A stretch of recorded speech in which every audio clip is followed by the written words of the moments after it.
Good morning, good afternoon, and good evening, everybody. Thank you for tuning into another Supatease video. And in today's video, I'm going to help you make a big decision. 10.2 Season 3 is about to begin tomorrow, and you're going to have to pick a main, probably likely an alt or two, but it's going to be a little bit more difficult than the end of a season to be able to maintain multiple characters. So you really want to make sure that you're making the right choice with what you're going to be dedicating your time towards gearing. So in today's video, I'm going to be covering all of the specializations and what I think about them and whether or not they would be well suited for you depending on what your play style and your goals are going to be. And if you want to support the channel, make sure to press the subscribe button and never miss out on any important updates. But let's get started. The first class that we've got is the Warrior. Now, Arms Warrior is a specialization that is going to be powerful and fun for a long-term investment. It's got some simple things that even a beginner player can accomplish, like using Blade Storm to amp up your damage through talents, then land massive Mortal Strike crits. So you've got some basic mechanics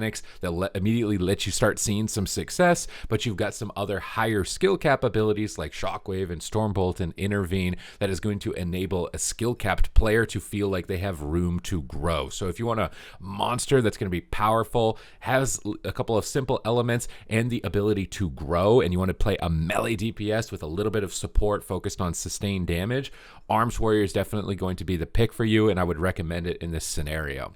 Now, Fury Warrior, this is a single target monster. If you hate healers, you want to tear them down, this is going to be really a good pick for you with the stacking mortal wounds effect that it has. It's going to enable a ton of single target pressure and be able to bulldoze people down. Now, at the start of the patch, though, without your new tier set bonuses, you are likely going to feel a tad bit weaker. So this is going to be a long-term investment as opposed to Arms, which is almost immediately feeling good out of the box on patch 10.2.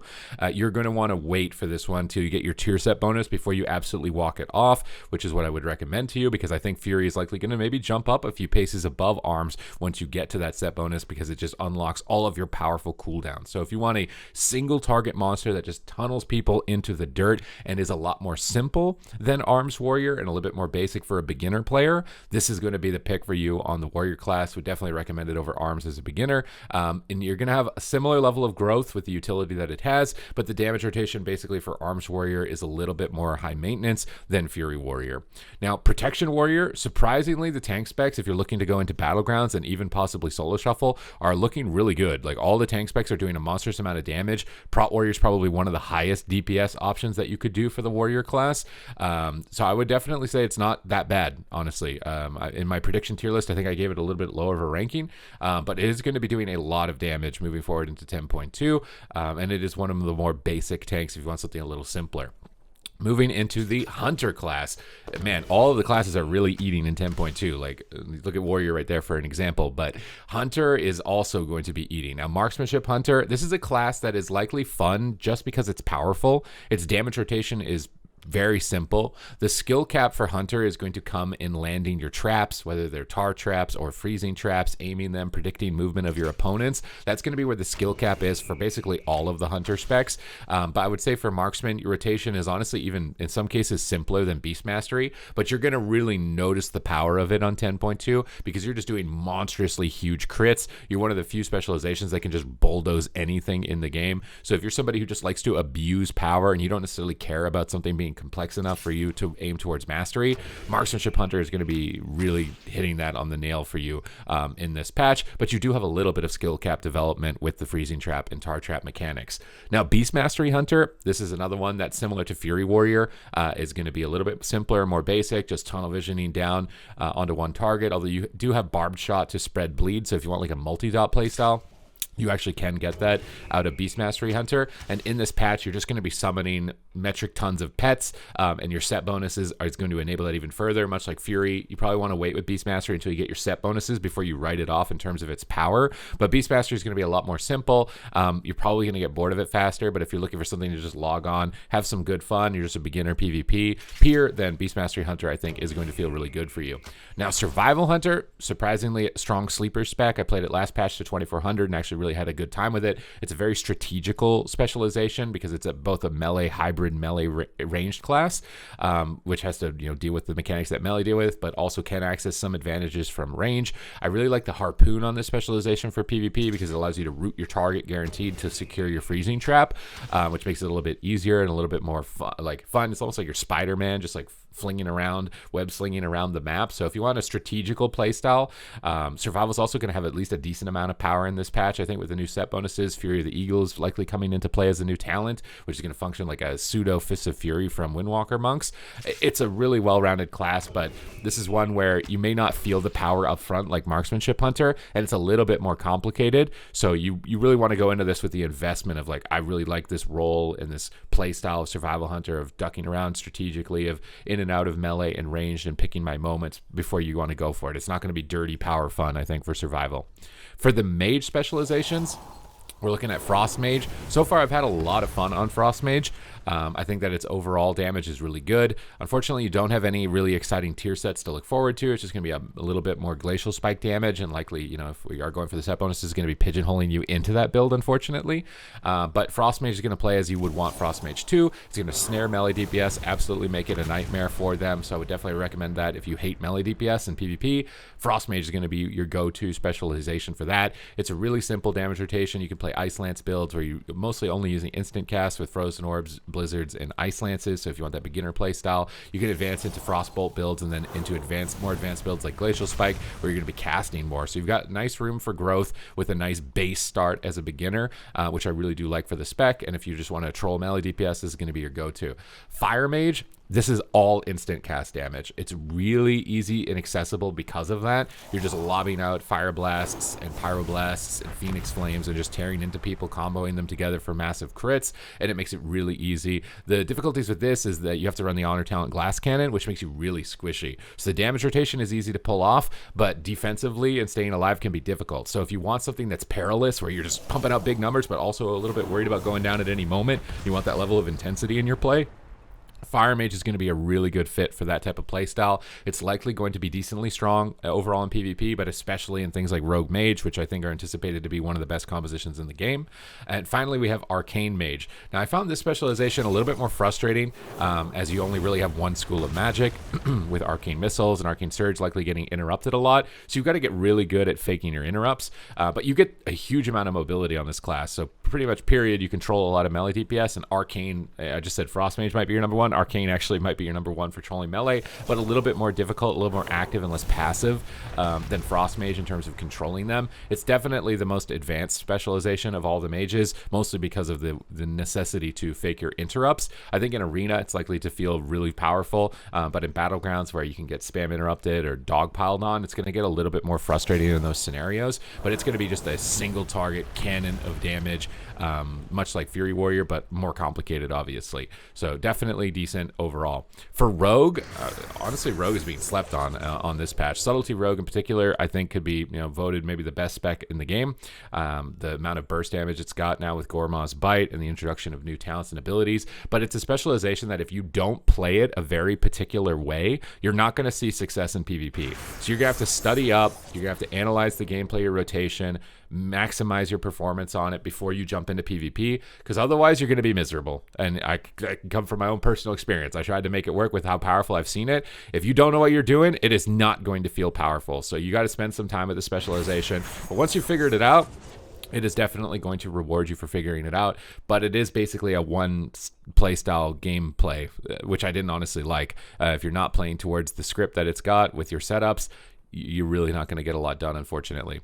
Assassination, on the other hand, does not follow that script. It's going to play a lot more like a warrior, honestly, where you can kind of just kidney shot, keep bleeds up on different targets, swap around, shiv your mortal wounds effects onto targets. Assassination is looking pretty decently strong in this patch with its overall damage, but I would say that its survivability is where its problem comes in. So if you want a more simple damage playstyle for Rogue, and you really like that stealth playstyle, then go for Assassination, but you're going to notice being a bit squishier and having less defensive options than that of Outlaw or Subtlety. And then finally, we've got Outlaw Rogue, and this is like a real brawler specialization, kind of similar to the Survival Hunter with the grappling hook, rolling around the map and the harpoon, trying to get in control of multiple enemies and cleaving them down. With Blade Flurry, it's a really nice brawler spec. You're gonna feel like a gangplank or a pirate, definitely fulfilling the fantasy. And honestly, I think I downranked its power overall for this patch. I think it's actually a lot better than where I had put it on my prediction tier list, which I was surprised. So with some of the new builds that are coming out for it, you can definitely make it work. It's definitely a good patch to be a rogue nonetheless. So if you want that one kind of playstyle play, Subtlety is going to be your go-to. Assassination for just a simple experience of just doing as much damage as possible, and then Outlaw for a nice balance of brawl / control. Honestly, it's going to be a nice in-between of those other two specializations. So you can really satisfy any of your needs. If you wanted to expand past the simple gameplay of Assassination, you have those options if you're going for the rogue. For the priest, we've got Shadow Priest. Shadow Priest is one of the best specs in the game in my opinion right now. I really love it. With Psyfiend and Void Torrent Burst, you can actually just take down a healer by yourself, which very few specializations in the game can do at the moment in PvP, and you have a decent amount of overall damage as well to back that up with decent utility. The biggest downside to Priest in this patch is that Mass Dispel is a 2-minute cooldown. That's going to be the biggest thing, but it's got a nice difficulty curve. Shadow Priest can flex between different ways to play, whether you want to focus on Rot playstyle or you want to focus on just bursting people down and stun silence combos, so I really like that versatility in play. Discipline Priest, way more accessible this patch in terms of healers, and it's really fun. It's a really fun healer. I don't know if it's necessarily going to be the strongest one, but if you want a healer that's all about damage and offense and getting in there and you're tired of long queues, but so you can't play DPS, this Priest is going to be your best fallback in terms of picking a specialization, and I would definitely recommend going after it. Now for Holy Priest, this is a nice balance of you focus on direct healing with a little bit of damage mixed in with Holy Fires, and you bring ranged crowd control like Chastise. So you can think of Disc Priest like the machine gun, just going, and then you've got the Holy Priest, which is more like a sniper rifle where you're picking your moment and trying to get your headshots. I would recommend Holy Priest in that window. I think Holy Priest in competitive 3v3 is likely going to get a little bit more value, but do note also that Fade was nerfed in this patch. I don't even know if it's documented, but you cannot Fade Dispel things without getting punished by the backlash effects. And this is just like a pointer for you if you're playing Priest. You think you can Fade Dispel UA, don't do it. You're going to take full damage. There's a little extra pointer there. For Warlock's feeling really good in this patch. Destruction Warlock in particular, if we use the analogy of comparing them to FPS games, sniper rifle for destruction, but you're like a sniper, right? You're like a bazooka, more or less. You're just a grenade launcher, just lobbing out massive chaos bolts onto people all the time. Insane sustain damage, decently tanky, good mobility with Impish Instincts, Honor Talent for your port CD. Destruction Warlock was really fun. I don't know how I'm going to hold myself back from playing it. This is like one of the best patches I've seen for Destruction Warlock. It's just going to cause absolute mayhem. So if you want that great grenade launcher point of view, definitely go for Destruction. Now for Affliction, the Rotten Wither playstyle is definitely going to work for you. I think Oblivion is a lot stronger. All of the Dispel mechanics were nerfed in this patch, so you're going to feel a lot more like an Affliction Warlock and less just getting bullied by every other class in the game, in my mind. This is probably one of the best retail patches to go for it. I'm still probably more looking forward to Cataclysm Affliction Warlock, honestly. I'm really excited about Cataclysm, but this is probably one of the best, most recent times patches to play Affliction in retail. And if you want sustained rot playstyle, just sustained damage, this is going to be your go-to specialization. And then finally, Demonology, which is kind of summoning in this army of demons to just cleave down your opponents, is doing a surprisingly large amount of damage. A lot of its talents got updated. They've pulled a lot of damage out of Tyrant and put it into some of your other pets, so players can't just CC your Tyrant and you're completely useless. So it's going to feel a lot better in this patch overall. But if you don't like the pet playstyle, do not play this spec, because it's 100% about maintaining your pets and a bunch of maintenance like that. If you don't like that type of micromanagement, it's not going to be your go-to. But you can see that Warlock's got a nice wave of different playstyles and options to go through. So if you ever get bored of one, you can just swap to the other. And that's really important when you're picking a specialization or a class, is the ability to swap between the specs like that and get a different experience. For Paladins, Ret Paladin, again, similar to Marksmanship Hunter, I think it's fun just because it's powerful. It's just going to do a lot of truck ton of damage and just mow people down. But I think, in terms of long-term fun, it comes into its utility and your ability to get your freedoms and your sanctuaries and your buffs onto your allies to get them into key moments. That's going to be where the skill cap starts to develop for the specialization. But as far as damage goes, it's just kind of dirty fun. So if you want something that's just simple, again, abusing power, Ret Paladin's going to be the go for you. But I think the development for it is going to fall off a little bit. But it is also the most popular spec in the game. And I think that's got to come with a reason, likely the fantasy of Ret Paladin being so strong, but this is one that you're just going to be abusing for its power. Holy Paladin, This is a healer that is a nice balance of offense and defense. You can play back, try and pre-freedom crowd control, like root beams, and try and avoid the fight. But you can also get in there, go for Hammer of Justice and Repentance. You're much more focused around crowd control as a healer than any other healer, honestly, even considering Druid, like casted Repentance. So if you want the like tactical playstyle moments and finding crowd control and playing offensive with your team, Holy Paladin is going to fit that number pretty well. But the damage is going to be a little bit lower than that of like a Disc Priest, so significantly lower than that of a Disc Priest. But it's a nice beginner healer as well, because you've got powerful cooldowns like Avenging Wrath and Divine Shield that just let you escape situations that other healers don't get that luxury to escape from. So it's a good beginner healer, but it's also probably going to be a bit weaker in this patch with the nerfs that it got for PvE, so take that into consideration. But it's all about control and these powerful cooldowns activating from it. Prop Paladin, likely really overpowered, honestly. It's got insane healing, insane damage. So I think the only reason that it gets overshadowed is because Ret is just so dominant at the moment. If Ret ever gets nerfed, Prop Paladin is 100% replacing that specialization. It's got nice support and healing for its allies. Its mobility is a little bit more limited. It more functions as a pseudo healer, so you got to really consider that for Prop Paladin moving into PvP. For Druid, we've got Balanced Druid. Balanced Druid feels the best I think it's ever felt in a long time. I've made it a lot more accessible with the talent changes. I've got a guide here. I'll have it linked at the end of the video on my channel I just uploaded. It's really powerful, flexible, versatile, lots of diverse builds that you can go into. Ranged playstyle, if you want to do dot playstyle, you can. You want to do burst and control playstyle, you can. So lots of options, really strong, definitely recommend it. Feral Druid, maybe a spec that's either being slept on or getting overhyped. I can't really decide, but it's a spec where, much like Fury Warrior, you're going to want to wait until your set bonuses before you really start to determine whether or not Feral Druid is for you, because the set bonuses are adding a lot of extra fire dots onto your bleeds. But you're going to look forward to ferocious bite buffs and a decent amount of damage, but defensively it can become a bit challenging. You got to be really careful with when you're picking your moments to attack on a Feral Druid and be very tactical in that sense, because you are squishier than a lot of classes. Resto Druid, again, this is a healer where you're going to enjoy it because it's powerful. The Grove Wardens and the Tree of Life builds just providing you instant cast healing. That's all basically free. It's just really powerful. You sit 80 yards away, though, in most competitive matches and just heal. And honestly, I find that really boring. So again, I think this is fun because it's powerful, not necessarily fun because of the gameplay of it. You're mostly AFK at a pillar when you're playing Resto Druid. For Guardian Druid, you know, one of the best tanks in the game for flag carry maps and stuff like that. Decent AoE damage overall. Nice utility. It's got cooldown reduction as well for its teammates in PvP. Can't really go wrong with it if you want to utilize it in the Battleground Blitz. Definitely really well-rounded in that regard. For Shaman, we've got Elemental Shaman. Just all about getting those flame shocks up. You do have a one-shot build that's still in the game, so you can go between, you know, this one-shot, just immediate 100 KO build, put all your eggs into that basket, or more of an overall sustained build. You're going to put tremendous amounts of pressure into the game with this. This is a nice spec for beginner casters because mostly all instant cast, or you can just play it using only instant cast if you want to, so you don't need to deal with the interrupts. But the skill cap comes into denying cast bars of enemies, Wind Shear and Grounding Totem, Static Field, and Thunderstorm. So it's a nice mix of a nice beginner level to get into the class and room to grow and advance moving forward in it. Enhancement Shaman, I'm not 100% sure what build is going to end up being the best here. I think the Ascendance build is still likely going to be the strongest one. So it's kind of a lottery casino spec where if you're proccing Ascendance, you're going to feel really powerful. And if you're not proccing it, you're not going to feel really powerful. So hopefully, I'm hoping it gets retuned and the Lava Lash build ends up seeing a resurgence or something like this. Because at the moment with that proc playstyle, I really don't like it. But if you want something to abuse in terms of RNG, definitely Enhancement Shaman is going to be the go-to. Resto Shaman, I think this healer is really fun to play.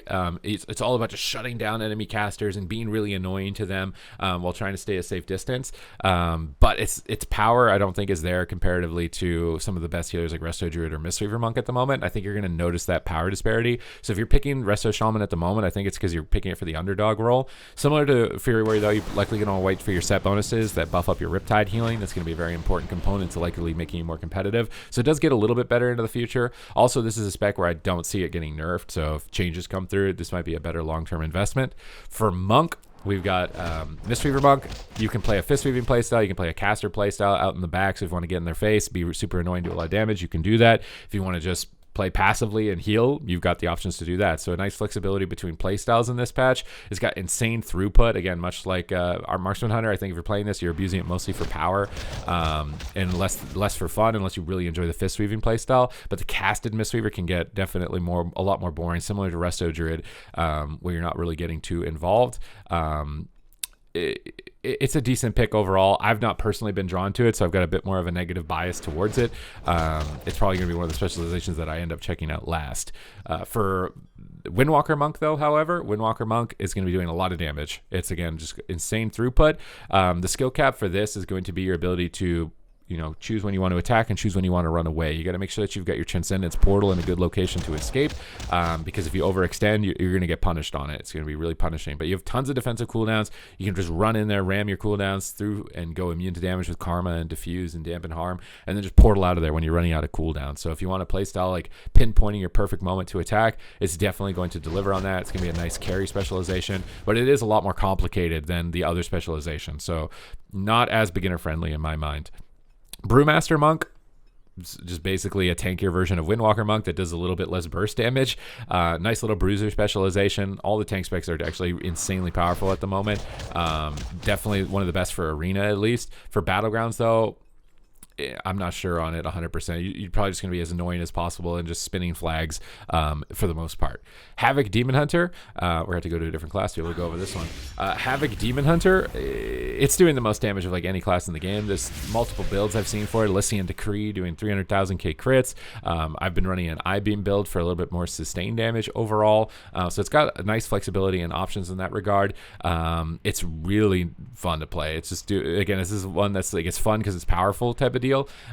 This is one of those, and it gets even better when you get the set bonuses. Like, it's absolutely remarkable when you get into that land. The only weaknesses really for it are dying and stuns or getting outnumbered without a healer in Battlegrounds. You're definitely going to notice being more fragile than a lot of other classes in those scenarios.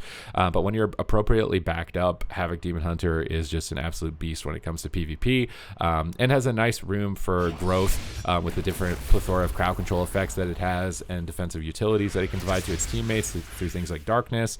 And picking your moments when to go offensive and defensive are definitely fun on this specialization, not to mention the high mobility. Vengeance Demon Hunter, sleeper really OP class. This thing has more crowd control than a subtlety rogue. Vengeance Demon Hunter is a really tactical spec that now actually has damage to back it up. Super slept on spec, really powerful. A lot of these tank specs are actually really sleeper strong moving into this patch, and definitely would recommend it. Now for Death Knight, Unholy Death Knight's getting some damage buffs. It's gotten a lot of reworks throughout the expansion and feels awesome in this patch. It absolutely feels awesome. Has a nice room to grow with dot application, managing stacks of debuffs, trying to choose between death gripping offensively and defensively, maintaining your chains of ice as a snare, team utility with anti-magic zone. It just fits the bill. Like, they've really done a good job with Unholy DK for this patch in PvP. I would highly recommend it. For Frost Death Knight, you're looking for something more simple and easy. It's a one trick playstyle type of spec. It's almost like a budget subtlety rogue, and your goes are less frequent, but you've got grip into triple stun, grip into triple blind, and then burst everybody down as fast as possible. It honestly plays more like a MOBA character, so if you want that type of playstyle, it's going to be a nice fit for you. But I know for a lot of people, they're wanting Frost Death Knight to be developed a little bit further beyond this, but I thought I should tell you how it's going to be, how you're going to experience it as a Frost Death Knight, and whether you should go for it. It's likely going to be a little bit on the weaker side as well. And then finally, Blood Death Knight. This thing is disgustingly powerful. I've been seeing a lot of these things popping up. You're just completely unkillable, and you can basically just remove a player from the game, whether it's in Battlegrounds or Arena, permanently with infinite numbers of death grips. This is an absolutely abusive spec, and definitely I underrated it, now having seen it play out on retail. Now, finally, the last class, we've got the Evoker, which apparently this is not going to let me... I can't have more than one Evoker on this realm. The Evoker, with Devastation Evoker, it's, again, dirty fun, feels really powerful, feels really strong. It's going to be a lot simpler of a caster. The ability to hover away to a safe distance against melee while spamming Disintegrate feels really nice. And its damage profile overall is definitely hitting the bill for this patch. So if you want something that's going to be strong and confident, then I think this is one of the best patches for Devastation Evoker. You're going to struggle with rogues getting stun locked and bursted down, but this has got to be one of the best patches for them, period. Augmentation Evoker, you're likely going to feel a little bit weaker than last patch, but you're still carrying forward all of the amazing defensive utility that you had of the last patch. So while overall the damage might be going down a small amount, I think the defensive utility is going to carry it. And it's kind of that support role, keeping your buffs up onto your allies, but also randomly doing 400,000k upheaval crits by yourself. So I don't know. It's a support one-shot spec in that vein, and it's gonna have really good numbers to support playing it. And finally, the last specialization, Preservation Evoker. This is one of the most fun healers in the game. I really love the echo mechanic, duplicating your heals and figuring out which heal you want to duplicate at whatever time, while also balancing a strong amount of damage output with the hover disintegrate mechanics of devastation. It's a really nice fit, much like Discipline Priest. So if you're a DPS that wants faster Qs and still wants to feel like a DPS, Preservation Evoker is going to be your go-to there. Its throughput is decent. I wouldn't say it's as high as a Mistweaver or a Resto Druid in terms of overall power, and you got to be really careful with things like rogues and mages with their crowd control, because these are going to be like your number one weakness. But it's a good time overall, and it's going to fit that playstyle of offensive healer really well. And that's basically all of the classes here for 10.2, all of the specs. I hope it's got a better idea for you as to which one is going to fit your playstyle or fit your difficulty level of what you're trying to accomplish in terms of goals. And other than that, I hope you enjoyed the video. Thank you very much for watching, and I will see you in the next one.